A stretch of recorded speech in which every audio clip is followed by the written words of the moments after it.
In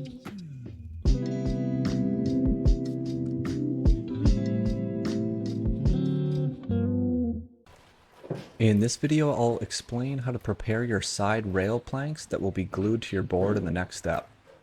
In terms of the length of your planks, you want to use planks that will cover the circumference of one side of your board, which will be a little bit longer than the nose to tail measurement. Keep in mind that in most cases, the front and back couple inches where the radius of your board is most extreme will be cut off and replaced with a solid nose and tail block. If your board is laying flat on your work surface, you'll notice the nose and the tail are higher than the middle of the board, which you now know is called the board's rocker.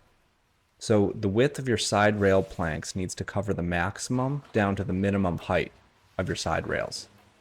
For our touring SUP models, that's about 5.5 inches, and for our all-around SUP models, that's about 5 inches. Most builders choose to mill down 1x6 or 2x6 lumber, which has an actual width of 5.5 inches. For the thickness of your planks, our frames are designed for side rails between 1/4 inch to 3/4 inch thick when completed. This is usually accomplished by layering 1 to 3/4 inch thick planks around the board, because at that thickness, they're flexible enough to bend around your frame. If you choose to use 3 layers, you'll have more material to shape into a nice rounded rail that is more agile in the water, but you'll add more weight to your final board, which is important to consider.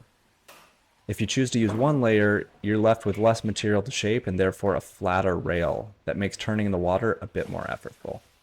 I'm okay with that compromise for this touring style board, so I decided to just use 1 layer of 8mm Polonia to save weight. Most customers apply 2 layers of 1/4 inch lumber to balance weight and performance. Now that you understand the dimensions and the amount of lumber that you need for your rails, let's discuss the different ways to source or create those planks. Option 1 is to use pre-milled 1/4 inch lumber. This is a great option if you don't have a thickness planer or a big bandsaw. While we advise sourcing locally grown timbers from your local lumberyard and having them mill the stock for you, we do also sell 8mm thick Polonia planks in packs of 10 on our website, which is what I'm using for this build. The planks are 59 inches long by 5.5 inches wide by 8mm thick.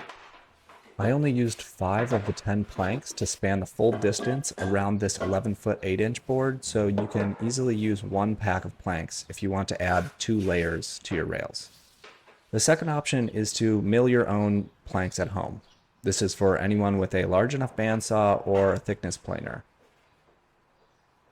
You can use 2x6 or 1x6 and resaw the boards with a bandsaw and then run it through a thickness planer down to about 1/4 inch. There are some videos out there showing how to resaw with a table saw, but it's definitely more advanced and more dangerous with long 12-foot boards. Option 3 is to steam bend a piece of 3/4 inch stock. This is for anyone who wants to try or has experience dealing with steam bending wood. This is a really cool technique used by boat builders and furniture makers all around the world, so there's a lot of content online if you want to give this a try. It's really amazing how much you can get a piece of wood to bend with a wet rag and a clothing iron. And lastly, option 4 is to use cork board. Cork is available in many places in long rolls or sheets in various thicknesses, and it's a great option because it's lightweight and it'll bend all the way around the board very easily. Again, for this build, I'm using pre-milled Polonia, but let me know in the comments if you'd like to see some videos of the other options. Now, for shipping cost purposes, we only offer our Polonia planks in 59-inch lengths that can be joined together with either a butt joint or a scarf joint. Now, technically, you could skip this step and just add each plank one at a time to the side rail, making sure to butt the ends together tightly. That actually might be a better option, so you have a little bit more time to clamp your piece while the glue is drying and setting. To join my planks, I started by cutting alternating 45-degree angles at the edges of the planks. Then I used my flat work surface as a clamping table. I secured the first piece to the table with some double-sided tape to keep it from moving around on me during the clamping. Next, I added plenty of glue to both 45-degree cuts and then pushed the pieces together snugly, ensuring a tight and straight fit. Then I used a clamp to apply pressure to the joint. And to make cleanup a little easier, you can also wrap the joint in some wax baking paper.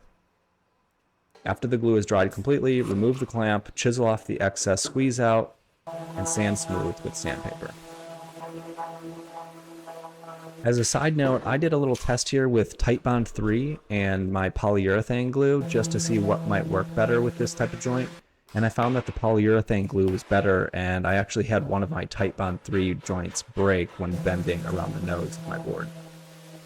I think the expanding property of the polyurethane glue helped create a tighter edge grain to edge grain bond. And then lastly, one more thing that you can do before gluing these full-length planks to your board is to pre-trim the excess material from these planks. To do this, secure the planks to your side rails without glue, and then do a rough trace with a pencil or chalk onto the lumber, and then trim around the outside if you're marking with a jigsaw. This is completely optional, but the wider your planks are, the harder they are to bend, so this step just makes it a little bit easier to clamp down in the next step. And so in the next video, I'll show you how I attach these planks to the board using glue and clamps.